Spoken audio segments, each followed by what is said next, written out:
I like cars, I like guns, so I want to talk at you about if guns were cars or cars were guns. Tell me which one of these is the most spot on, which one of these you think I missed in the comments. Let's warm up with an easy, obvious, low effort pick. The Gen 5 Glock 19, right? You're dead nuts reliable. You're reasonably priced. Great resale value.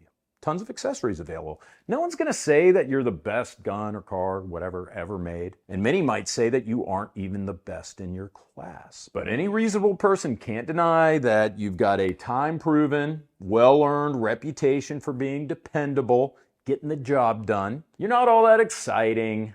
You don't come with a bunch of unnecessary cosmetic upgrades or pointless accessories bolted on, but unfortunately, many of them will end up that way, for better for worse. But you don't need to be a special snowflake when you've got it where it counts. The Gen 5 Glock 19 is a third-generation Toyota Tacoma.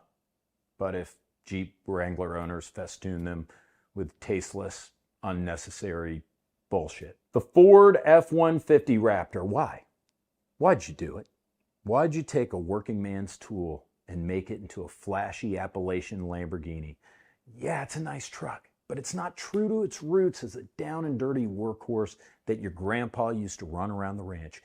You will never use this truck for a real day of work in your life, which maybe means it's a twisted perversion of its revered, respected, and rustic forefather. Yes, everyone will know that you're wealthy, or at least you stumbled onto wealth and blew it on an overpriced grocery getter after waiting months to work your way up the list of dumb assholes willing to pay over MSRP for it. But you know what? You're pumped about it. That's okay.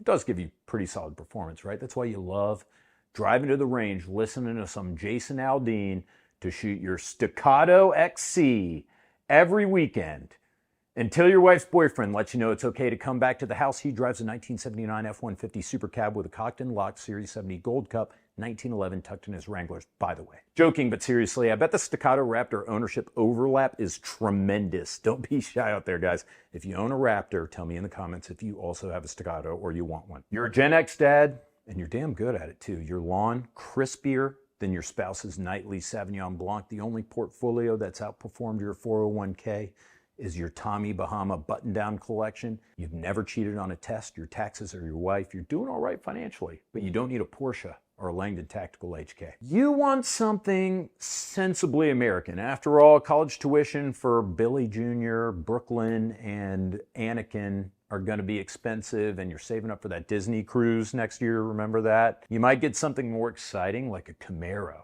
when the kids leave, but in the meantime, you don't want any surprises.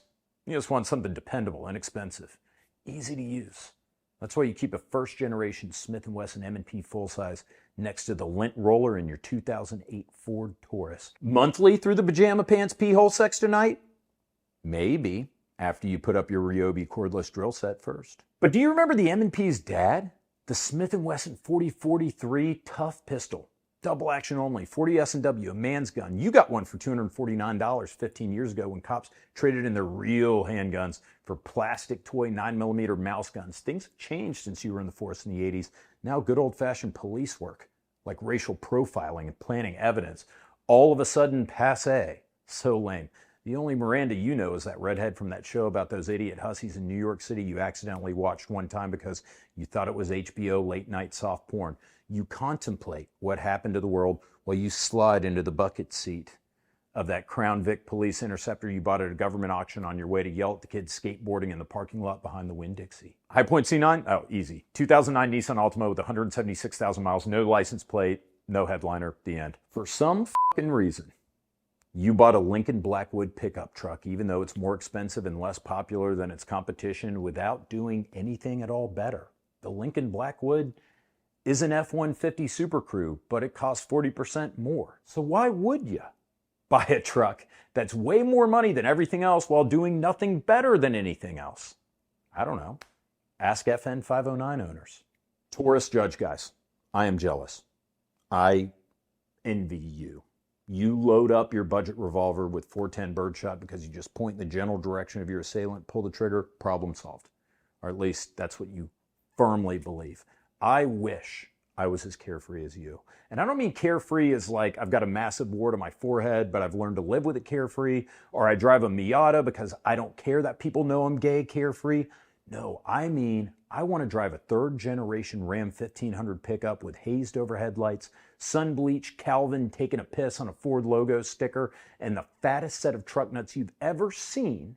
And I want to have no earthly idea that anyone in the world would see me driving by and think anything other than, holy shit, that guy is so cool. And you probably have gout. It's 5 o'clock on a Friday, meaning you just left your junior vice president of commercial lending job at your regional bank in your 5 Series with the executive options package, and it's time to stunt in the 30-somethings at the Woodlands Capitol Grill. Keep it out front, you tell the 19-year-old valet as you pat the waist of your Robert Graham button-up to make sure your HKP30SK isn't printing louder than your neon paisley man blouse. Now you've made it to the end of this video, and you're thinking, he forgot about us. No, I didn't. You know exactly who you are. You SpongeBob MeUndies wearing son of a bitch. You cleaned out your cat's litter box. You made your wife's lunch so she could get to work to pay the mortgage while you gear up for a big day of PS5 and chores with your Subaru Forester. Look, I'm not disrespecting your Subi, nor would I because I own one, A. And B, I'm virtually positive that you've named it and you have an emotional attachment to it. These are capable vehicles. They're manufactured by a company with an excellent reputation. They're reliable. They're reasonably priced. They're even fun to drive. So what's the problem? I don't know. For whatever reason, the owners tend to be really weird quasi-hipsters with alt lifestyles, and they want you to know about it. And they also own a CZ P10C, the Subaru Forester of guns. Reliable, reasonably priced, capable, functional, even fun.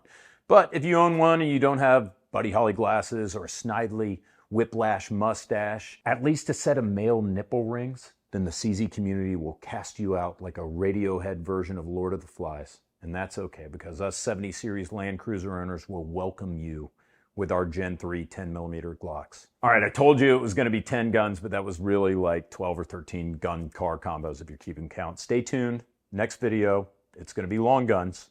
If you've got any suggestions or if you hated this video, let me know below. I'll integrate, actually, the best one into the video and give you credit. I'll use the most liked combo of long gun and vehicle in the next video, so give it a shot. Thank you so much for watching. See you later, guys.